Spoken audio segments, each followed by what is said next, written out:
Welcome to tutorials on C programming. These tutorials are based on the textbook The C Programming Language written by Dennis Ritchie and Brian.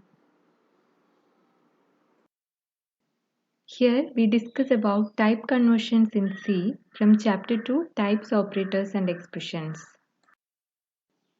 Type conversion. As the name suggests, type conversion indicates converting from one data type to another. When an operator has operands of different types, then they are converted to a common type that is called type conversion. And this conversion is done based on a small number of rules. And there are automatic conversions as well as explicit conversions. So we'll see when automatic conversion is taking place. Like you have an expression which has float and an int. Here the int will be converted to float. That is what happens is here conversion from narrower operand to wider operand takes place. So there is no loss of information. So converting an integer into floating point in an expression like f plus I, that is an automatic type conversion. In some expression that doesn't make any sense, like using float as a subscript, such things are not allowed. Their typecasting will not come into picture. Next thing is, sometimes expression might lose information if type conversion happens. In such cases, it may draw a warning, but it is not illegal. For example, you are assigning a longer integer type to a shorter or a floating point type to an integer. Such conversions might draw a warning, but they are not illegal.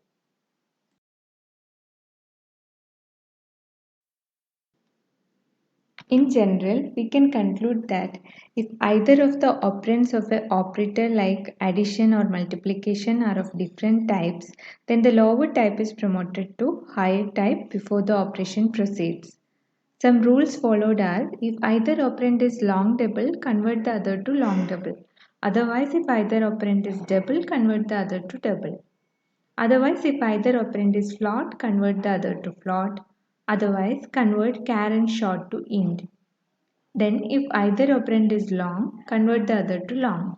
It's important to note that floats in an expression are not automatically converted to double.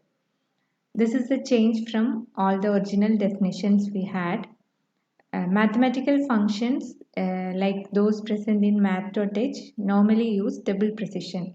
And the main reason for using float is to save storage in large arrays or to save time on machines where double precision is particularly expensive. So considering these cases, floats in an expression are not automatically converted to double. Now let's see type conversion in assignment statements.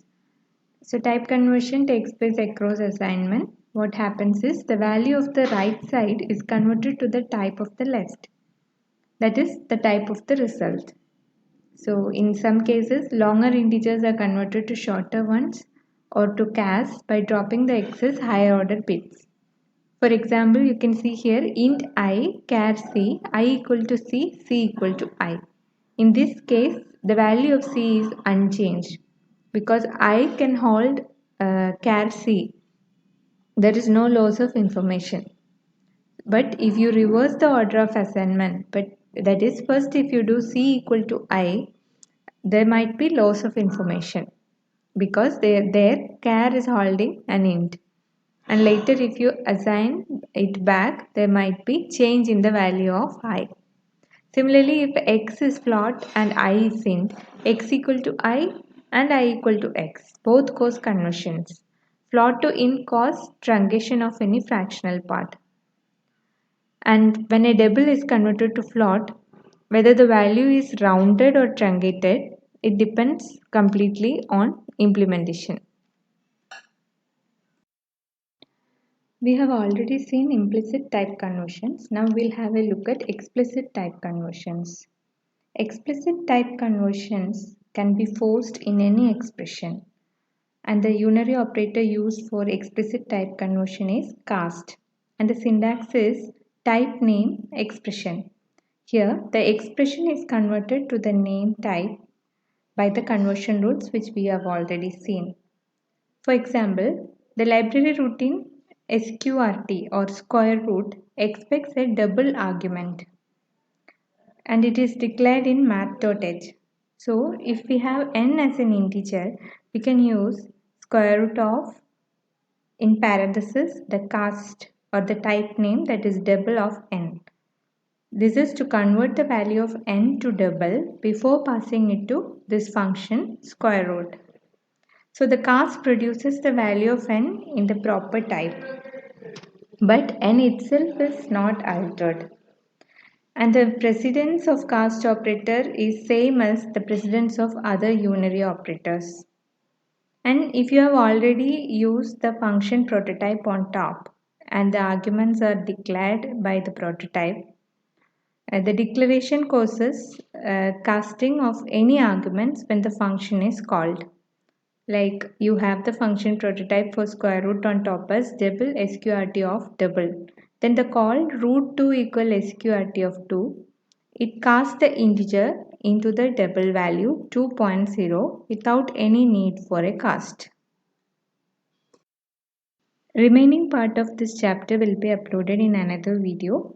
Please do like, comment, share and subscribe. Thank you.